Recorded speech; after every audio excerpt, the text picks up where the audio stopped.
Hi வணக்கம், welcome to Iron Man project centre. நான் Satish. So இனி நம்ம பார்க்க போகிற வீடியோ ஷட்டருங்க.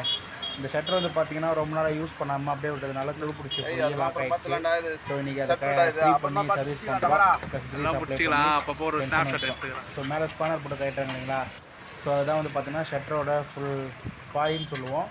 அதில் வந்து ரெண்டு எண்டையும் முடிக்கிருப்பாங்க. ஸோ ரோலர், இந்த ரோலரோட லெஃப்ட் அண்ட் ரைட் ரெண்டு பக்கம் பார்த்தீங்கன்னா அந்த பாய் முடிக்கிருப்பாங்க.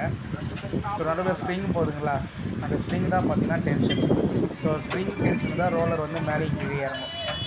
ஸோ இதில் ரொம்ப பார்க்க வேண்டிய விஷயம் என்னென்னா ரொம்ப கவனமாக இருக்கணுங்க. ஏன்னா வந்து இந்த ஸ்ப்ரிங் வந்து நாங்கள் டென்ஷன் ரிலீஸ் பண்ணி விட்டோம். அது என்னென்னா சரசரன்னு வேகமாக சுற்றி அந்த கம்பியில் லாக் ஆகிருக்கு. அந்த லிவர் இன்கேஸ் எடுத்துட்டோம் அப்படின்னா ரொம்ப வேகமாக டென்ஷனில் சுற்றும், கை அதை டக்குன்னு உள்ள மாற்றிக்கும். ஸோ இப்போ க்ரீஸ் அப்ளை பண்ணிகிட்ருக்கோம். க்ரீஸ் ஃபுல்லாக அப்ளை பண்ணிட்டோம் அப்படின்னா மேக்ஸிமம் ஒரு ஃப்ரீ ஆகிடும். டென்ஷன் வந்து அதிகமாக வச்சாலும் ப்ராப்ளம், கம்மியாக வச்சாலும் ப்ராப்ளம். ஸோ மாட்ரேட்டாக ஈக்குவலண்ட்டாக வைக்கணும். அதுதான் இந்த ஷட்டர் ஒர்க்கோட முக்கியமான விஷயம். ஓகேவா? இது உங்கள் இந்த டென்ஷன் வந்து உங்களுக்கு நான் ரிலீஸ் பண்ணும்போது என்னால் காட்ட முடியல. ஏன்னா இது கொஞ்சம் கேர்ஃபுல்லாக பண்ணணும். ஹைட்டில் வேறு மாடியில் பண்ணிட்டுருக்கோம். நான் வீடியோ பிடிக்கிறதுக்கு ஆள் இல்லை. ஸோ இப்போ க்ரீஸ் அப்ளை பண்ணியாச்சு. இப்போ நம்ம கரெக்டான ஷட்டர் திருப்பி இந்த பக்கமும் கொடுக்குறோம், அந்த பக்கமும் உங்களுக்கு இதே மாதிரி செட்டிங் இருக்கும். இந்த ரோலர் இருக்குது பார்த்தீங்களா, ரிங் மாதிரி. ஸோ அந்த ரிங்கு தான் வந்து பார்த்திங்கன்னா ஸ்ப்ரிங்கோட டென்ஷனில் வந்து ரோல் ஆகும் சுத்தம். அதில் தான் ஷட்டர் மேலேயும் கீழே நம்ம ஈஸியாக ஏற்றி இறக்கிறதுக்கு கரெக்டாக இருக்கும்.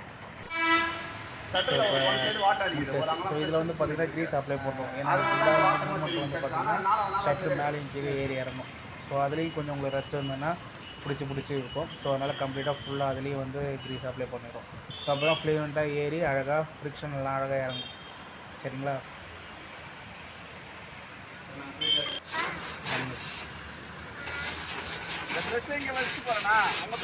ஸோ இப்போ மேக்ஸிமம் எல்லா ஒர்க்கும் முடிஞ்சிடுச்சு. டோரில் கொஞ்சம் ரெஸ்ட் இருக்கிறதுனால அது கொஞ்சம் ஷட்டர் ஃப்ரீ ஆகிடுச்சு. கொஞ்சம் மோட்டி ஏறி ஏறினா கொஞ்சம் ஆல்மோஸ்ட் ஃப்ரீ ஆகிடுச்சு. திருப்பி ஈஸியாக இருக்கு. சரி, தூக்கவே முடியாத அளவுக்கு இருக்கிறது ஃப்ரீ ஆகிடுச்சு. அவ்வளோதான். ஓகே, வீடியோ பிடிச்சிருந்தா லைக் பண்ணுங்கள், ஷேர் பண்ணுங்கள், சப்ஸ்கிரைப் பண்ணுங்கள்.